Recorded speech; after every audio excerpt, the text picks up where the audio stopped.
Welcome to my YouTube channel. आज के lecture में हम लोग पढ़ेंगे क्लास 9th का फर्स्ट चैप्टर संख्या पद्धति की फर्स्ट एक्सरसाइज प्रश्नावली 1.1। ओके, तो पहला क्वेश्चन देखते हैं। पहले क्वेश्चन में पूछा गया है कि क्या शून्य एक परिमेय संख्या है, क्या इसे आप p/q के रूप में लिख सकते हैं जहां p और q पूर्णांक है और q 0 के बराबर नहीं है। ठीक है, तो देखते हैं।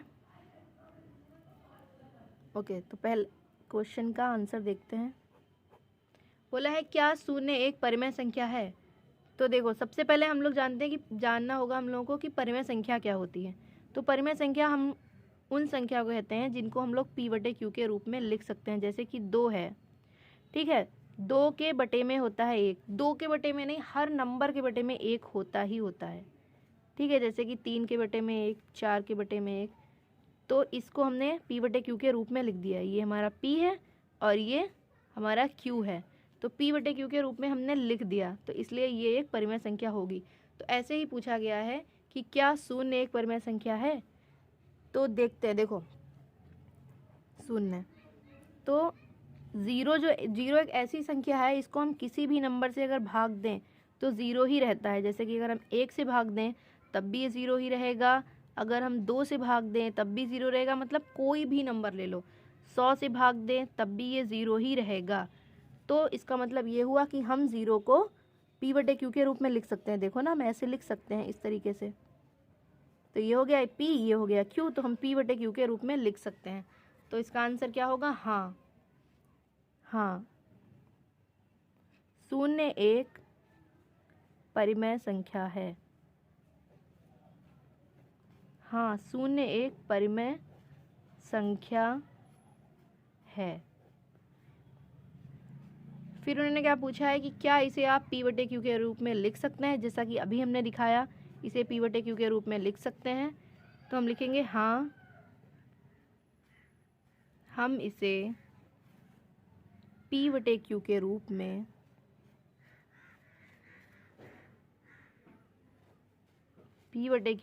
में लिख सकते हैं।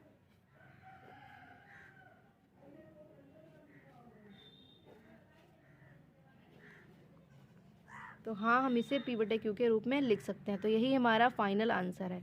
ओके, तो हम दूसरा क्वेश्चन देखते हैं। दूसरे क्वेश्चन में क्या बोला गया है? दूसरे क्वेश्चन में बोला गया है 3 और 4 के बीच में 6 परिमेय संख्याएं ज्ञात करनी है। 3 और 4 के बीच में 6 परिमेय संख्याएं।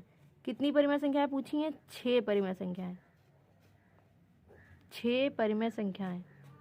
तो आपको बस इतना याद रखना है कि जितनी भी परिमेय संख्याएं पूछी जाएं, 6 कहें, 7 कहें, जितने भी बोली जाएं, उसमें आपको 1 प्लस करना है। ठीक है, तो कितना हो गया? 7। ठीक है, अब इस 7 से क्या करना है? 3 और 4, जो कि क्वेश्चन में ही था कि 3 और 4 के बीच में 6 परिमेय संख्याएं ज्ञात कीजिए। तो एक बार क्या करेंगे? 3 में 7 से ऊपर गुणा और नीचे गुणा। ऐसा ही सेम 4 के साथ भी करेंगे, एक बार ऊपर और एक बार नीचे। ठीक है, तो ये कितना हो जाएगा? 21/7, ये हो जाएगा 28/7। और तो अब हमारी इस क्या करेंगे? 6 परिमेय संख्याएं पूछी गई, तो इससे एक आगे का नंबर लेंगे, जैसे कि 22/7, 23/7, 24/7, 25/7, 26/7 और 27/7। ठीक है, तो यही हमारी 6 परिमेय संख्याएं हुई। आपको बस क्या याद रखना है? जितनी परिमेय संख्याएं पूछी जाएं, जैसे कि क्वेश्चन में 6 पूछी गई थी, उसमें 1 प्लस करना है, और जिन संख्याओं के बीच में पूछा गया है उनसे ऊपर और नीचे गुणा करनी है। ठीक है, फिर ये 21 बन गया, 21/7, और ये हमारी संख्या है। यही है हमारा फाइनल आंसर।